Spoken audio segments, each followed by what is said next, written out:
जी हाँ, नमस्कार दोस्तों, स्वागत करते हैं आप सभी को आपका यूट्यूब चैनल टारगेट भोजपुरी। जी हाँ दोस्तों, बता दूं कि भोजपुरी के हिट मशीन खेसारी जी का एक बहुत ही बेहतरीन का गाना आ रहा है। जी हाँ दोस्तों, चूड़ी हरियर की, जो कि बहुत ही गजब का भाई सॉन्ग है। और ये वीडियो सॉन्ग यानी कल सुबह 6:30 पर देखने को मिलेगा। जी हाँ दोस्तों, अनंता म्यूजिक वर्ल्ड यूट्यूब चैनल के माध्यम से। जी हाँ दोस्तों, अनंता म्यूजिक वर्ल्ड से गाना देखने को मिलेगा, जो कि कांवर गीत है।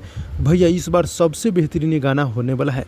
खेसारी लाल जी और बहुत ही गजब के गाना गाए हैं। जी हाँ दोस्तों, खेसारी जी और कविता जी गाने को गाए हैं। जी हाँ दोस्तों, कविता यादव जी और खेसारी जी सॉन्ग को मिलके पूरा किए हैं। और ये गाना अनंता म्यूजिक से देखने को मिलेगा कल सुबह 6:30 पे। भाई बहुत ही गजब का भाई है।